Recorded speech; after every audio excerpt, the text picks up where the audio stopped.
आज हम Robert Kiyosaki की one of the best book rich dad poor dad में से 5 लाइफ लेसन सीखेंगे। ये बुक हमें सिखाती है कि पैसों के बारे में अमीर लोग अपने बच्चों को ऐसा क्या सिखाते हैं जो गरीब और मध्यम वर्ग के माता पिता नहीं सिखाते हैं। ये तो एक बुक की लाइन हो गई, लेकिन असल जीवन में ये बुक क्यों हमारे लिए इतनी इम्पोर्टेंट है? क्योंकि 15 से 20 साल तक हम अभ्यास करते हैं स्कूलों में और कॉलेजों में, ताकि फ्यूचर में अच्छी नौकरी मिल पाए और उनसे अच्छी आमदनी हो सके, जिनके कारण हमें अच्छा जीवन जी सकें। लेकिन उन 15 से 20 साल के बीच हमें ये कोई नहीं सिखाता कि इन पैसों को किस तरह उपयोग किया जाए, ऐसा क्या करें ताकि पैसे हमारे लिए काम करें। ये सब बातें हम इन बुक से सीख सकेंगे। और ये बात बिल्कुल मायने रखती है, क्योंकि इंसान की कामयाबी तक के सफर में जो सबसे इम्पोर्टेंट है वो है उसे वहां तक पहुंचने का विचार। और हमारे विचार हमारी परिस्थिति के अनुसार होते हैं। तो इसीलिए हम जानेंगे कि हमारे विचारों को परिस्थितियों से कैसे अलग किया जाए और कैसे आगे बढ़ा जाए। पहला, लोग हारने से इतना घबराते हैं कि वे हार जाते हैं। जीतने का मतलब है हारने से नहीं डरना, क्योंकि किसी भी कार्य में सफल होने के लिए पहले तो उसकी शुरुआत करनी पड़ती है। हमें दिन में कई विचार आते हैं, लेकिन हम उनमें से काफी कम विचारों को समझ पाते हैं और उसे जीवन में उतार पाते हैं। आपको फेल होने के डर को छोड़ के कार्य की शुरुआत करनी चाहिए, क्योंकि तभी आप आगे पहुंच पाएंगे। बिकॉज सफलता विजेताओं को प्रेरित करती है और पराजितों के हौसले पस्त कर देती है। एक ऐसा इंसान जो कुछ बनना चाहता है, कुछ हासिल करना चाहता है, वो अगर अपने कार्य में फेल भी होता है तो उससे कुछ सीखता है और उस पर वापस कार्य शुरू करता है और उसी तरह वो आखिर तक पहुंच जाता है।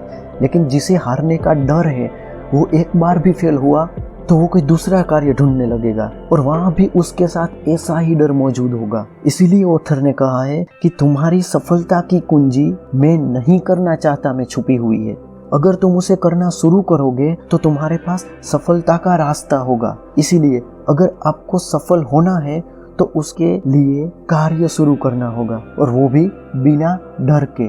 दूसरा, आप अपनी वित्तीय बुद्धि को जितना ज्यादा विकसित करते हैं, आपको उतने ही ज्यादा अवसर मिलेंगे। हालांकि उनमें समय लगता है, क्योंकि जिस व्यक्ति के पास सही समय पर सबसे ज्यादा जानकारी होती है वह दौलत का स्वामी होता है।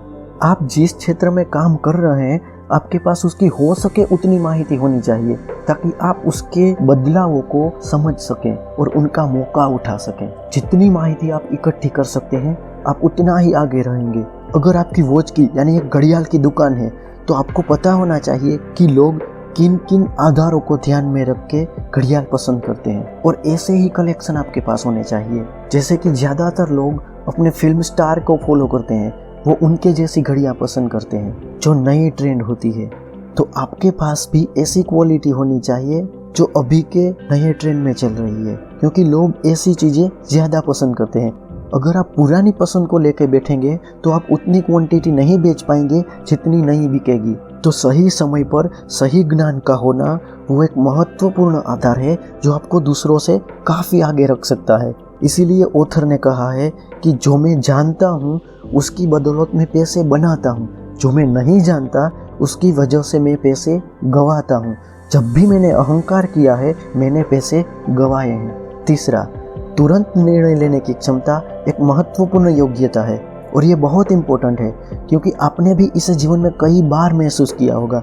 अगर आपके पास कोई बार ऐसा अवसर आया है कि आप उसे ज्वाइन करना चाहते हैं और उसके लिए आपके पास सिर्फ 2 घंटे का समय है, और आप सोच रहे हैं आप उसे असल में ज्वाइन करना चाहते हैं, लेकिन कुछ ऐसे विचार आपके मन में चल रहे हैं कि आप निर्णय नहीं ले पा रहे हैं, तो 90% चांस है कि आप उसे छोड़ देंगे। क्योंकि जब हम तुरंत उस पर कार्य करते हैं तो उस वक्त उसके विरोधाभासी विचार जो उसे करने से हमें रोकते हैं वो कम होते हैं, और जितना ही समय आप उस बात के लिए ज्यादा लेंगे उतने ही आप उसे ज्वाइन करने से दूर चले जाएंगे। अगर आपको जिम जाना है और आप उसी वक्त अपना पेमेंट कर देते हैं तो आपको फिर वहां जाना ही होगा, क्योंकि आपको पता है कि आपने उसे पेमेंट किया है। लेकिन अगर आप सोचेंगे कि मैं बाद में ज्वाइन करूंगा, तो फिर 90% चांस है कि आप नहीं कर पाएंगे ज्वाइन, क्योंकि फिर आप सोचेंगे कि मुझे इसके लिए 6 बजे उठना होगा और मैं ये नहीं कर सकूंगा, तो मैं क्यों बेकार में अपने पैसे गंवाऊं। और ऐसे विचारों के साथ आप जिम ज्वाइन नहीं करेंगे। इसीलिए तुरंत निर्णय लेने की क्षमता आपको दूसरों से काफ़ी अलग बनाती है। और ये बहुत इम्पोर्टेंट है क्योंकि वही लोग एक लीडर की तरह उभर पाते हैं। मैं मेरे इंस्टा पे भी ऐसे ही कई लाइफ लेसन्स, बुक लेसन्स और कामयाब लोगों के अच्छे विचार वहाँ पे डालता रहता हूँ। आप उसे एक बार चेक कर सकते हैं, लिंक डिस्क्रिप्शन में है। चौथा, किस तरह पैसों को अपनी खातिर काम कराया जाए। इसके लिए पहले तो आपको संपत्ति और दायित्व के बीच का फर्क पता होना चाहिए, क्योंकि पैसों को आपकी खातिर काम कराने के लिए आपको ज़्यादा संपत्ति खरीदनी चाहिए, ना कि दायित्व। और इसकी एक आसान व्याख्या है, संपत्ति वो चीज़ है जो मेरी जेब में पैसे डालती है और दायित्व वह चीज़ है जो मेरी जेब से पैसे बाहर निकालता है।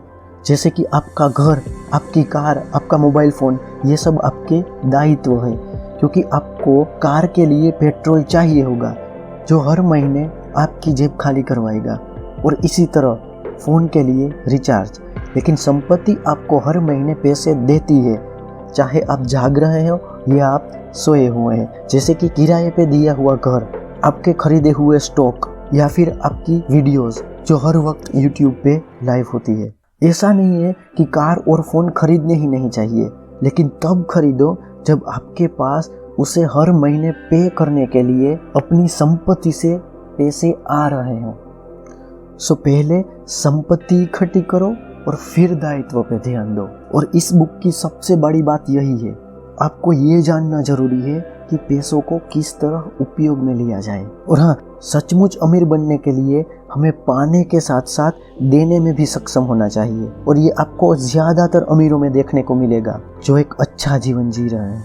तो इस तरह पैसे यानी कि कैश फ्लो प्रदान करने वाली संपत्ति को खरीदना या बनाना पैसे से आपकी खातिर काम कराना है। पांचवा, अमीर डैडी का मानना था कि मैं इसे नहीं खरीद सकता।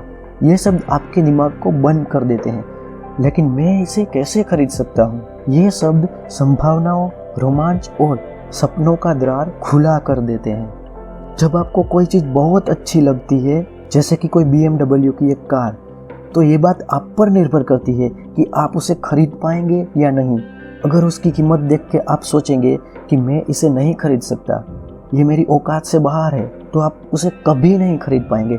लेकिन अगर आप सोचेंगे कि मैं इसे खरीद सकता हूँ और मैं इसे खरीद के ही रहूँगा, तो आपका सबकॉन्शियस माइंड उस पर कार्य करता है और ये आपको ऐसे आइडियाज़ दिलाएगा ताकि आप उसे खरीद पाएँ। क्योंकि इस वक्त आपके पास एक निश्चित आंकड़ा होगा, एक निश्चित रकम होगी कि आपको इसे खरीदने के लिए इतने पैसे की ज़रूरत है।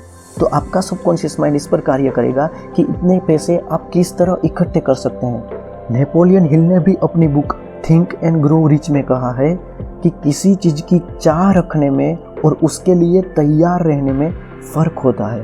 किसी चीज़ की सिर्फ चाह रखना ही हमें वो चीज़ दिला नहीं देता, उसके लिए आपको तैयार भी रहना होगा कि नहीं, मुझे ये चीज़ चाहिए और उस चीज़ को पाने के लिए मैं इस तरह आगे बढ़ सकता हूँ।